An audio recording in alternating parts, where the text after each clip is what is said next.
Hi, here I'm Patricia Behar. I'm professor from the Federal University of Rio Grande do Sul.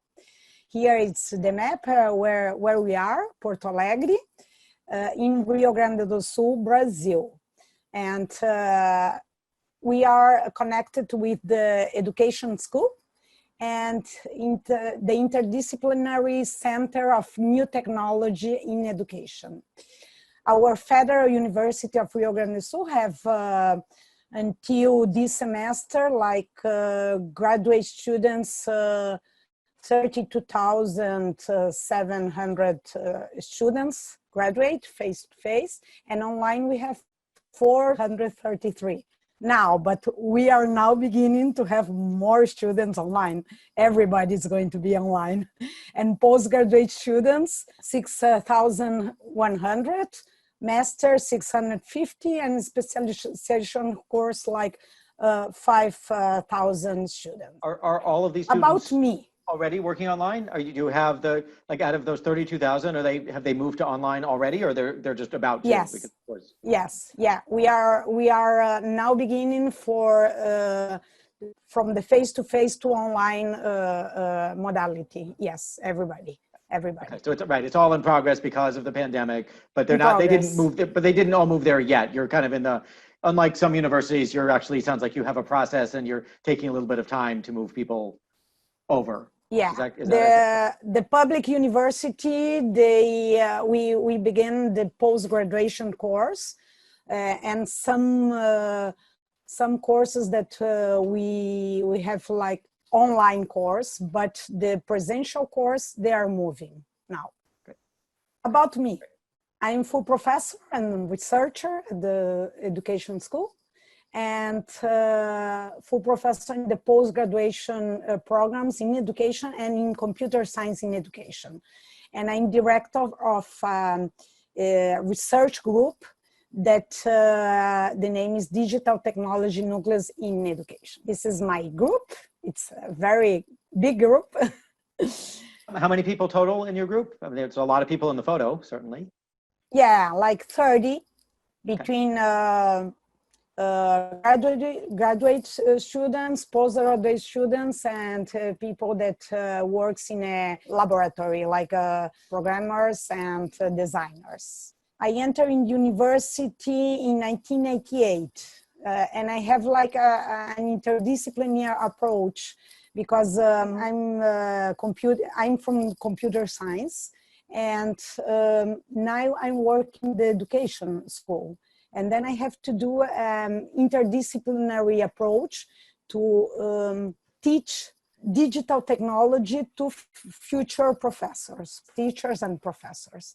And I began in like 20 years ago to develop the first virtual environment in our university. I begin to develop for myself, and then the university know about it, and then they call me to do online environment for all the university. Only this.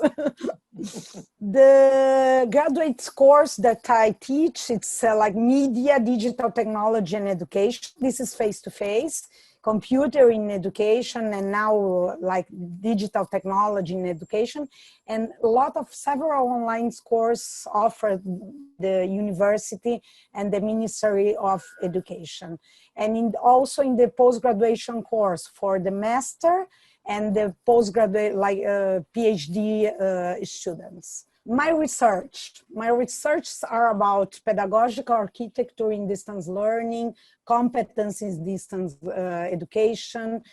We always, 23 years that we are developing different virtual environments, and we work a lot with learning objects and learning design. I supervise 5 or 6 now postdoctors, PhD, 31 PhD theses, 26 master theses, and 1 Fulbright student. I think this is the reason that 2 years ago, I was a visitor professor in Columbia University, like Fulbright visitor professor. Now I'm the supervisor of 3 postdoctorates and 6 PhD and 4 master theses. I have like more than 175 national international paper in journals, international journals, 43 chapters in national international books. And I wrote 3 books here in Brazil that we sell in Portugal, also in a lot of countries that speaks in Portuguese because they're in Portuguese. The Rhoda virtual learning environment that I developed 20 years ago, it's a free and user-centered software. We use more than 52,000 users here in the university. It's a lot of people. Then I think with this pandemic, we are going to use more and more, because I think this year we are not going to return in face-to-face modality. This is the interface of the Rhoda, and we also works with Planet Rhoda. That's a very nice environment that we are using in the schools with children's. And it's very similar for a virtual environment with the classes, projects, forum, all the functionalities that all the environments have, but it's for children in Portuguese, and we are using in several schools this kind of environment. We also are in the 3rd or 4th version, and it's so nice because there are planets, and each group in the schools can select the planet that they are going to use, and the teacher can select the functionalities that they need in this specific group. It depends of the profile of the group in the schools, and then they can select the functionalities that they have to use, like classes, activities, my page, the course page, project, and now we have the forum also. And it's also nice. Also another environment that we develop, it's the ETC. This is in Spanish, in Portuguese, and in English. And it's like Google Docs, but we develop for the university, because we know that the Google Docs, all the documents that we develop in the Google Docs, they are not our documents, but they are from Google. Then the university asks that if we have developed like a Google Docs, but for our university. This I developed 15 years ago, and we are in the 3rd version, also 4th version. It's so nice, and with a recommendation system also. Okay, this is the interface. My first book, it's about pedagogical model in distance education. Was published 11 years ago, but it's so interesting that it's so modern until these days. It's about how we can construct courses for distance education. And this is our big problem now in our university, because all the professors want to transfer the presential classes for the distance education, and it's completely different. We have specific organization, methodology, the contents, and also the technology that we have to think. And now they are using a lot our book. This is the base of the book about the pedagogical model. We have a pedagogical architecture that it's composed by the organizational aspect, the content aspects, the methodological aspect, and the technology aspect. And this last week, I give a speech for all the university about how we can, well, for me, it's very simple because I used to work with distance education for 23 years. My classes, it's so easy to give. online. We have like a Zoom, but a specific system from our university.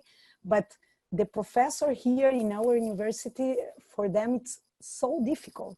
They don't know how to transfer the presential pedagogical architecture for a distance education, and how are the strategies for this application. And our book have all these concepts to construct this new course that we have to do in our university. My second book, it's about competencies in distance education, because when we work with distance education, we have specific competencies. It's not all the professor and all the students that can work in online course. Of course, now everybody have to work, but in this book, I wrote about the concepts of competencies, the set of elements, which are the competencies that are necessary for professors, students, and tutor, specific in online course. And this was 7 years ago. now we are working about a new book about digital competency, specific of the digital competence in distance education. This is the elements of our competencies. I know that in United States, we work about the skills and competencies, but in my book, I understand that the competencies are for a group of elements, that it's the knowledge, the abilities, and the attitudes.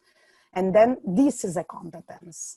And then in this book, I present different areas and the competence to work in distance education.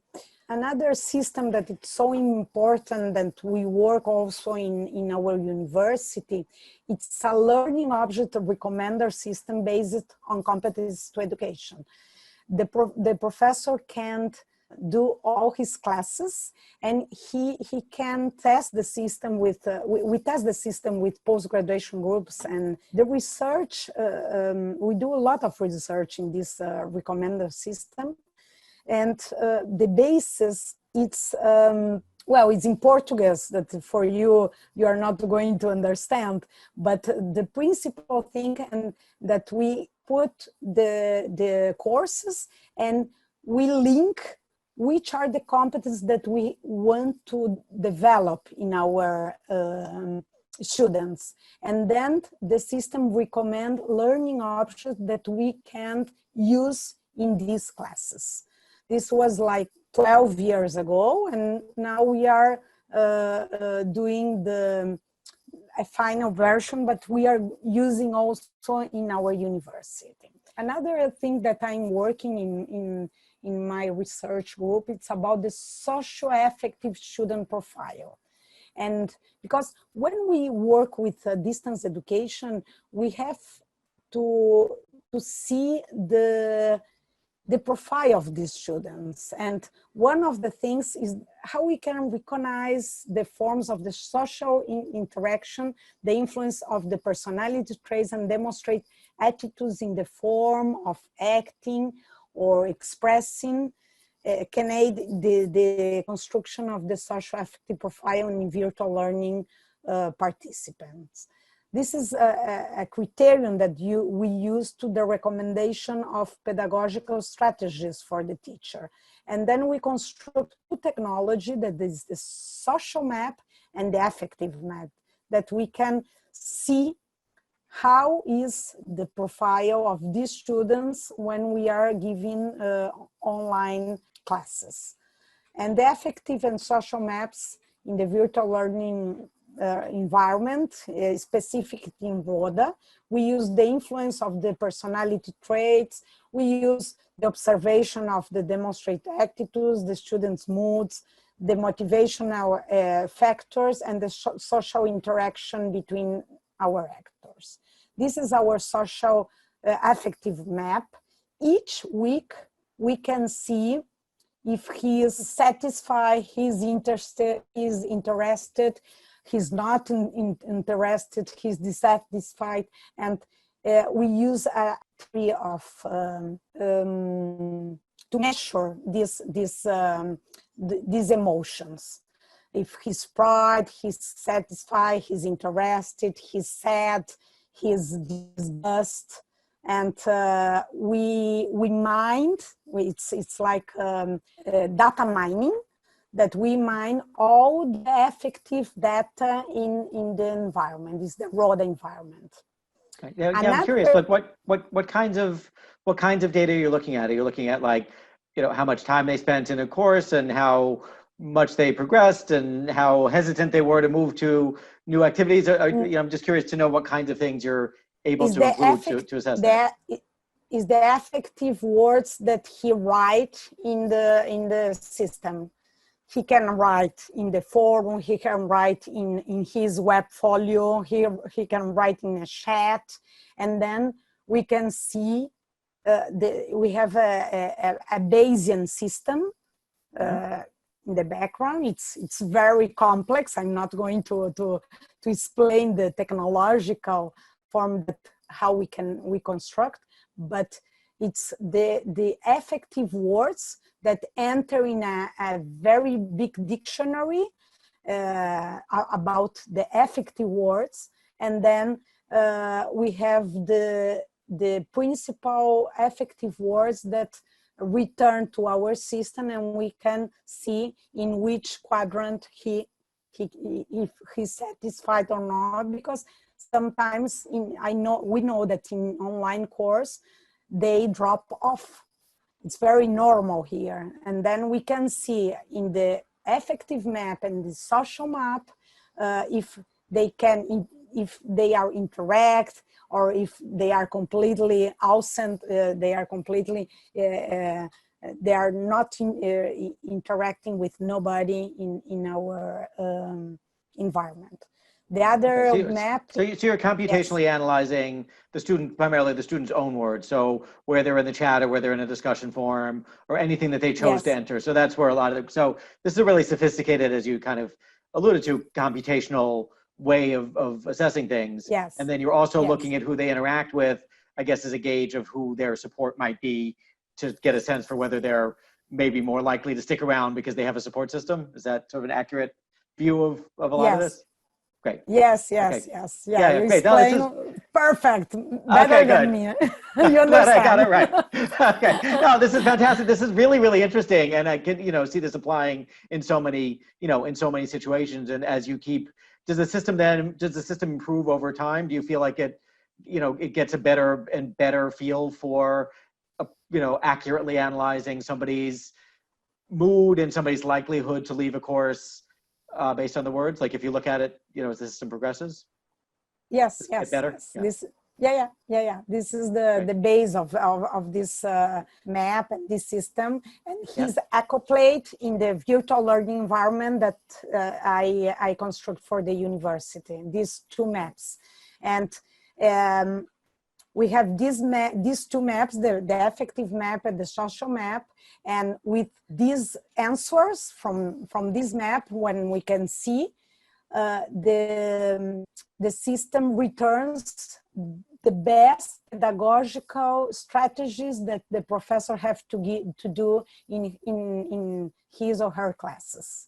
It's very, very good, because some professors, they don't know how to see these maps, and they don't know how to do with the groups. And then we have a recommender system inside the system that they recommend pedagogical strategies, what to do with this kind of data. So, like, they might see, for example, tell me if I have this right. I got it right before. Maybe I have this one right.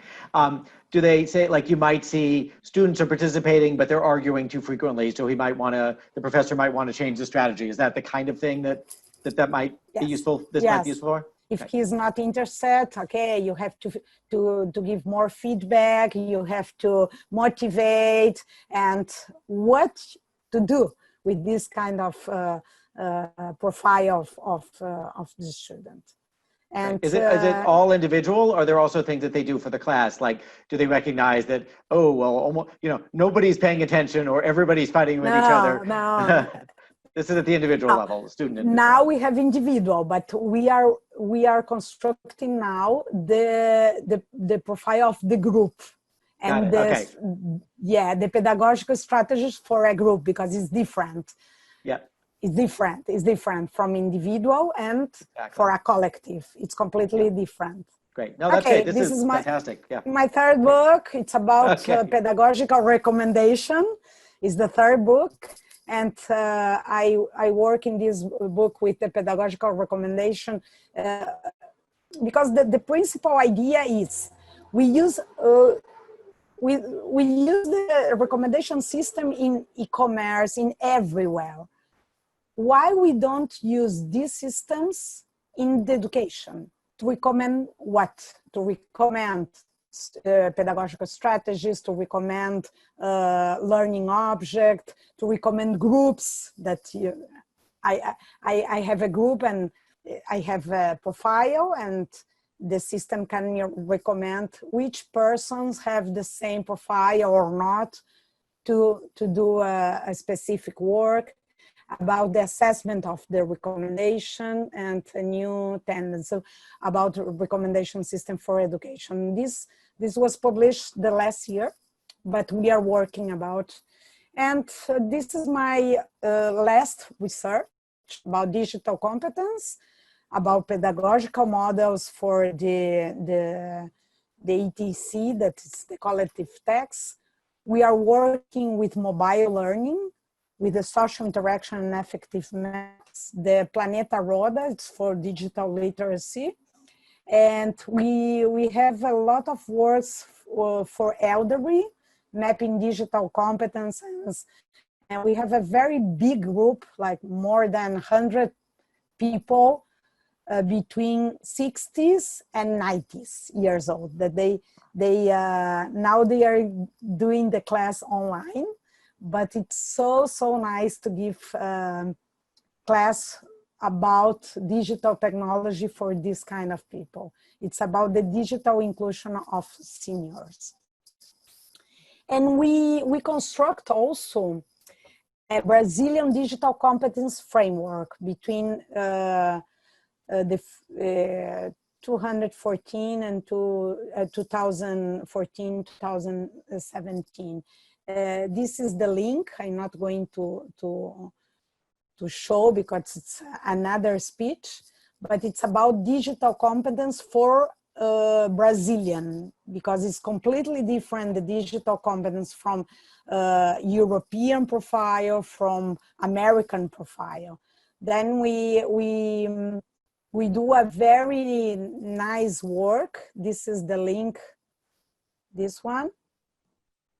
But it's all in Portuguese, but it's focusing Brazilian students that are different. I was in Columbia University and I saw that the American profile, it's completely different from the Brazilian profile. And then we construct this framework that in Brazil they are using a lot. We base this framework in the Open University of Catalonia, that we have a very an international project with them. And then this is our last project about the quality of life for all elderly and digital social network with seniors. Then we are looking for the life quality, the digital social inclusion. We work with mobile learning, with undergraduate courses, with senior, in extension course for teachers also. And I think is that. My plans, what was my plans in ED lab in Columbia University? I work with a project that was very interesting, the training of the students of Columbia through online courses using the technology resource and focusing construction of digital competence. And we map in Columbia the digital competence through the exchange of the experience between the Federal University of Rio Grande do Sul and the Teacher College of the Columbia University. It was very, very nice. We wrote with Gary and Hisu, we wrote a very nice paper. I work in the ED Lab recommendation projects also because the social map and the affective map in Columbia, they was very interested, and then they developed in the ED Lab the same social map for the online course in the Teacher College. Okay. I think is that. No, thank you so much. There was so much there. You've had such a accomplished career and kind of have built on the work that you've done. So, and I was very particularly interested in the work that you're doing to analyze, students' performance and their moods, really more than performance, but their way that they're interacting with the courses, and then using that to improve pedagogy and improve pedagogical strategies. So. No, I think that's great. So that's one. So at that point in that area, you're working, I know you said you've got individuals now and you're working on some group and team analysis coming up soon. And so that's kind of one of your next big projects at this point that's ongoing? Maybe. We are working with this and also now with active methodologies. I don't know if in United States you are working with that, but in Brazil, we are working a lot with active methodologies in e-learning also. This is the new project, new studies, and also about the recommendation system for groups, not only individual, for groups. We are using also the Big Five, that it's a psychology test, but we implement in a computational system. Then we can see the psychological profile of our students, and then we can combine for a group. This is our next project, actual project. Yeah, no, that sounds great. And there's so much that I think you're able to do with with the data and in ways that can improve the experience, and that's really the goal. And it's great to hear about that. Well, thank you so much for talking with me and walking me through all this. It's always a pleasure to talk to you. So thank you once again. Thank you.